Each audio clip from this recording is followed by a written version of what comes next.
സെയ്ഫ്, എന്താണ് അകത്ത് നടക്കുന്നത്? കഴിഞ്ഞ സഭാ സമ്മേളനത്തിൻ്റെ അവസാന ദിവസവും ഇതുപോലെ തന്നെയായിരുന്നു. അതിൻ്റെ ആവർത്തനം തന്നെയാണ് എന്ന് കരുതണോ? അല്ലേ? അത് കഴിഞ്ഞ സഭാ സമ്മേളന കാലയളവിൽ വളരെയധികം ഒരു പ്രത്യേകത ഉണ്ടായിരുന്നു സൈഫുദ്ദീൻ. അടിയന്തര പ്രമേയ നോട്ടീസ് ഒരു ദിവസം കൊടുക്കുന്നു, അത് ചർച്ച ചെയ്യാമെന്ന് മുഖ്യമന്ത്രി പറയുന്നു. രണ്ടാം ദിവസം കൊടുക്കുന്നു, മൂന്നാം ദിവസം കൊടുക്കുന്നു, നാലാം ദിവസം കൊടുക്കുന്നു. അങ്ങനെ തുടർച്ചയായി ഏതാണ്ട് 4 ദിവസം ആ സഭാ സമ്മേളനത്തിന്റെ കാലയളവിൽ തുടർച്ചയായി അടിയന്തര പ്രമേയ നോട്ടീസ് ചർച്ച ചെയ്തിരുന്നു. ഇതിപ്പോൾ നമ്മൾ കാണേണ്ട ഏറ്റവും പ്രധാനപ്പെട്ട കാര്യം, അവർ നോട്ടീസ് അവതരിപ്പിച്ചുകൊണ്ട് സഭയ്ക്കുള്ളിൽ ഒരു ചർച്ചയ്ക്ക് തയ്യാറാകുന്നില്ല. ചർച്ചയ്ക്ക് തയ്യാറാവാതെ ഞങ്ങൾ നേരത്തെ തന്നെ ചില ആവശ്യങ്ങൾ മുന്നോട്ട് വെച്ചിട്ടുണ്ട്. ആ ആവശ്യം ഒന്ന്, ദേവസ്വം മന്ത്രി വി എൻ വാസവൻ രാജിവെക്കുക. രണ്ടാമത്തേത് SITക്ക് മേൽ മുഖ്യമന്ത്രിയുടെ ഓഫീസ് നൽകുന്ന സമ്മർദ്ദം അവസാനിപ്പിക്കുക. ഇത് രണ്ടും സംസ്ഥാന സർക്കാർ അംഗീകരിക്കണം. സംസ്ഥാന സർക്കാർ അംഗീകരിച്ചില്ല എന്നുണ്ടെങ്കിൽ ഞങ്ങളിതിൽ ഈ വിഷയത്തിൽ സമരത്തിലാണ്.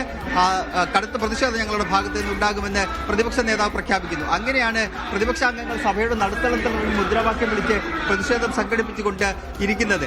അത് കൃത്യമായി ആദ്യം തന്നെ വ്യക്തമായിരുന്നു. ഇവർ സഭാ നടപടികളുമായി സഹകരിക്കില്ല എന്ന് വ്യക്തമായിരുന്നു. കാരണം ശൂന്യവേളയിൽ അത് നോട്ടീസ് നൽകിയ ശേഷമാണ് അടിയന്തര പ്രമേയ നോട്ടീസിലേക്ക് കടക്കേണ്ടത്. ശൂന്യവേളയിൽ നോട്ടീസ് നൽകാതെ ഇരിക്കുമ്പോൾ തന്നെ അത് ഞങ്ങൾ ശൂന്യവേളയുമായി സഹകരിക്കുന്നില്ല എന്നുള്ള സൂചന കൃത്യമായി തന്നെ നൽകുകയാണ്. രാവിലെ പാർലമെന്ററി പാർട്ടി ചേർന്നുകൊണ്ട് അവിടെ പ്രതിഷേധം സംഘടിപ്പിച്ചുകൊണ്ട് ഇരിക്കുകയാണ്.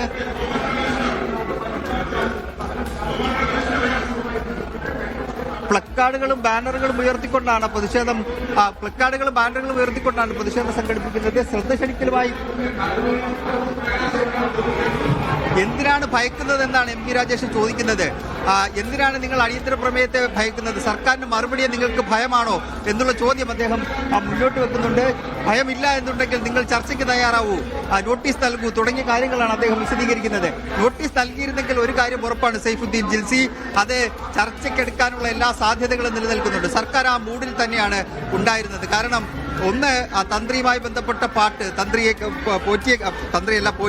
പോറ്റിയെ കയറ്റി എന്നുള്ള പാട്ട്, ആ പാട്ടിപ്പോൾ മറ്റൊരു തരത്തിൽ അവർ മറ്റൊരു തരത്തിൽ മാറ്റിക്കൊണ്ട് ആ പാട്ട് പാടുന്നുണ്ട്. ഇപ്പോൾ തന്ത്രിയാണ് ഇതെല്ലാം ചെയ്തത് എന്ന തരത്തിൽ ചില സൂചനകൾ പുറത്തു വരുമ്പോൾ അങ്ങനെ അത് മാറ്റുന്നുണ്ട്. പിന്നീട് UDF ഭരണസമിതി, ഉമ്മൻചാണ്ടി ഭരണസമിതി, പ്രയാർ ഗോപാലകൃഷ്ണൻ ദേവസ്വം അധ്യക്ഷനായിരുന്ന സമയത്താണ്, ദേവസ്വം പ്രസിഡന്റായിരുന്ന സമയത്താണ് വാജിവാഹനം തന്ത്രിക്ക് നൽകുന്നത്.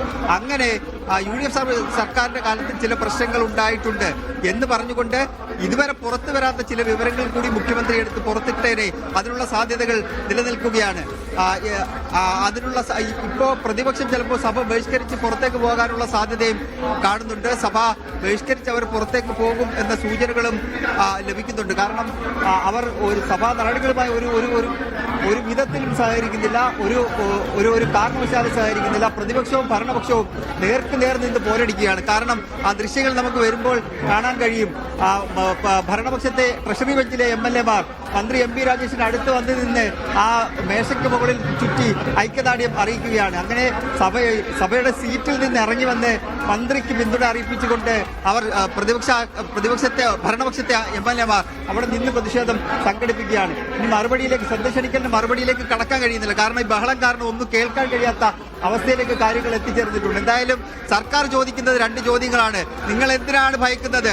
നിങ്ങൾ ഭയക്കുന്നില്ല എന്നുണ്ടെങ്കിൽ നോട്ടീസ് നൽകൂ, നോട്ടീസ് നൽകിയാൽ നമുക്ക് ചർച്ചയാകാം എന്ന നിലപാട് സർക്കാർ എത്തിച്ചേർന്നിരിക്കുന്നു. ഇപ്പോഴത്തെ ദൃശ്യങ്ങൾ അത് വളരെ പ്രധാനപ്പെട്ട ദൃശ്യങ്ങളാണ്. ഭരണപക്ഷം എല്ലാവരും സീറ്റിന് മുകളിൽ നിന്ന് ഇറങ്ങി സഭയിലേക്ക് വന്നിറങ്ങുന്ന ആ സ്ഥലത്ത് ഇന്നലെ ഇപ്പോ നയപ്രഖ്യാപന പ്രസംഗത്തിന് വേണ്ടി ഗവർണർ വന്നിറങ്ങിയ വഴിയുണ്ട്. ഗവർണർ നേരെ വന്നിറങ്ങുന്ന വഴിയുണ്ട്. സഭയുടെ നടുത്തളത്തിന് തൊട്ടു മുന്നിലുള്ള സ്ഥലത്ത് ഭരണപക്ഷത്തെ എല്ലാ MLA മാരും ഒരു സൈഡിൽ തമ്പടിച്ചിരിക്കുന്നു. പ്രതിപക്ഷത്തെ MLA മാരെല്ലാം ഇതിന്റെ ഓപ്പോസിറ്റ് ആയിട്ട് തമ്പടിച്ചിരിക്കുന്നു. അങ്ങനെ നേർ നിന്ന് പോരടിക്കുന്ന ഒരു കാഴ്ചയാണ് നമുക്ക് കാണാൻ കഴിയുന്നത്.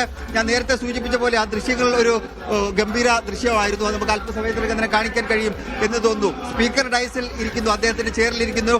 ഇതിന്റെ തൊട്ടു മുമ്പിലായി അദ്ദേഹത്തിന്റെ ഡയസ് ഉണ്ട്. ഇതിന്റെ മുന്നിലാണ് പ്രതിപക്ഷാംഗങ്ങൾ നിൽക്കുന്നത്.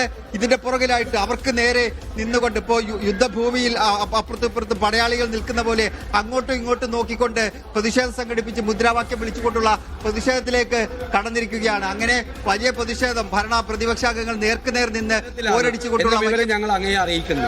സാർ, ഞങ്ങൾക്ക് സഭാ നടപടികളുമായി ഞങ്ങൾക്ക് സഹകരിക്കാൻ ബുദ്ധിമുട്ടുണ്ട്. വളരെ ഗുരുതരമായ ഈ ഒരു വിഷയത്തിൽ ഞങ്ങൾ സമരത്തിലാണ് എന്ന് അങ്ങേ അറിയിക്കുന്നു. Yes order order calling attention ബഹുമാനപ്പെട്ട parliament minister. Sir yes yes yes sir, പ്രതിപക്ഷത്തിനുള്ള അവകാശമാണ് റൂൾ 50 പ്രകാരം അടിയന്തര പ്രമേയം കൊണ്ടുവരാനുള്ളത്. ആ അവകാശം ഉപയോഗിക്കാൻ ഭയപ്പെട്ട പ്രതിപക്ഷം പാർലമെന്റേതരമായിട്ടുള്ള നടപടികളാണ് ഇപ്പോൾ സ്വീകരിച്ചുകൊണ്ടിരിക്കുന്നത്. സർ, ചരിത്രത്തിൽ അത്യപൂർവമായിട്ട് ഒരു പ്രതിപക്ഷം അടിയന്തര പ്രമേയത്തിനുള്ള അവകാശം വിനിയോഗിക്കാതിരുന്നിട്ടുള്ളൂ. അതിനുള്ള ധൈര്യം ഈ പ്രതിപക്ഷത്തിനില്ല. അടിയന്തര പ്രമേയ നോട്ടീസ് കൊണ്ടുവന്നാൽ ചർച്ച ചെയ്യുമെന്ന ഭയമാണ് ആ ചർച്ച ഒഴിവാക്കാൻ വേണ്ടിയാണ് വെള്ളിലേക്ക് ഇറക്കിയിട്ടുള്ളത്, പ്ലക്കാർഡുമായിട്ട് ഈ നാടകത്തിന് ഇറക്കിയിട്ടുള്ളത്. ഇത് ഈ നാട് മുഴുവൻ കാണും.